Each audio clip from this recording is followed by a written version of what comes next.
আসসালামু আলাইকুম আরহামতুল্লাহি ওয়াবারাকাতুহু। কবুতর প্রেমী টিভি 97-এ সবাইকে আপনাদের স্বাগত। আশা করি আপনারা অনেক ভালো আছেন। আলহামদুলিল্লাহ আমিও অনেক ভালো আছি আপনাদের দোয়া এবং আশীর্বাদে। তো প্রিয় বন্ধুরা, এই যে দেখুন, এই বাচ্চাটাকে গুটি বসন্ত হয়েছিল, এর আগের ভিডিওতে দেখেছেন। এই যে বাচ্চাটা অনেক বড় হয়েছে।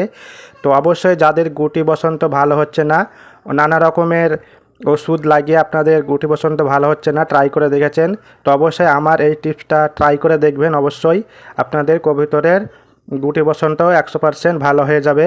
তো এই যে কবুতরের বাচ্চাটা গুটি বসন্ত হয়েছে, চোখে অনেক মোটা মোটা হয়ে গেছে। এর আগে লাল ওষুধ দিয়েছিলাম, তো লাল ওষুধে ভালো কাজ করেনি। তো আপনারা দেখুন, আবারও লাল ওষুধটা আরেকবার দিব, দিয়ে যদি ভালো কাজ না করে তো এরপরে নীল ওষুধটা দিব। নীল ওষুধটা অনেক ভালো কাজ করে। এই যে ডানার এই জায়গাতে হয়েছে একটা, তো অবশ্যই আপনারা লাল ওষুধটা আরেকবার দেখুন। এই যে লাল ওষুধ, এর আগের ভিডিওটা যারা দেখেননি অবশ্যই ভিডিওটা দেখে আসবেন। তো এই যে লাল ওষুধ, বেশি দাম না, 25 থেকে 30 টাকা দাম নেবে। তো অবশ্যই আপনারা লাল ওষুধটা না নিয়ে নীল ওষুধটা নেবেন। এই যে আগের ভিডিওতে লাগিয়েছিলাম, তো খুব কম কাজ করেছে। তো এই যে ডানার এই জায়গাতে গুটি বসন্ত হয়েছিল, এই জায়গাটা পরিষ্কার করে লাল ওষুধটা লাগাচ্ছি, আপনারাও লাগাবেন। এইভাবে আপনারা নীল ওষুধটা লাগাবেন। আমি লাল ওষুধ লাগাচ্ছি, নীল ওষুধ পাইনি। আবারও বলছি, নীল ওষুধটা ব্যবহার করবেন, লাল ওষুধটা ব্যবহার করবেন না। লাল ওষুধটা অল্প কাজ করে।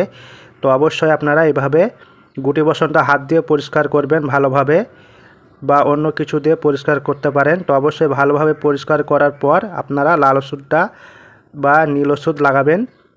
তো আমি লাল ওষুধ লাগাচ্ছি, আপনারা নীল ওষুধ লাগাবেন। তো এইভাবে ভালোভাবে পরিষ্কার করবেন। আর যদি পরিষ্কার না করেন তো ভালো কাজ করবে না কোনো ওষুধে, যেহেতু এই গুটি বসন্তটা শুকিয়ে গেছে। অবশ্যই আপনারা ভালোভাবে পরিষ্কার করার পর আপনারা লাগাবেন নীল ওষুধ। আমার ভালোভাবে পরিষ্কার করা হয়ে গেছে। আপনাদের যদি কবুতরের বাচ্চা বা বড় কবুতরের গুটি বসন্ত হয়ে থাকে, পরিষ্কার করার পর যদি রক্ত বের হয়, তো অবশ্যই আপনারা রক্তটা তুলা দিয়ে ভালো করে পরিষ্কার করার পর আপনারা লাল ওষুধ বা নীল ওষুধ লাগাতে পারেন।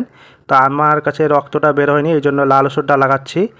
আর যদি ভিডিওটা যদি ভালো লেগে থাকে তো লাইক, কমেন্ট এবং শেয়ার করবেন, এবং আমার চ্যানেলটি সাবস্ক্রাইব করে পাশে থাকবেন নতুন নতুন ভিডিও পাওয়ার জন্য। আজকের মতো ভিডিওটা এখানেই শেষ করছি। আল্লাহ হাফেজ, সবাই ভালো থাকবেন।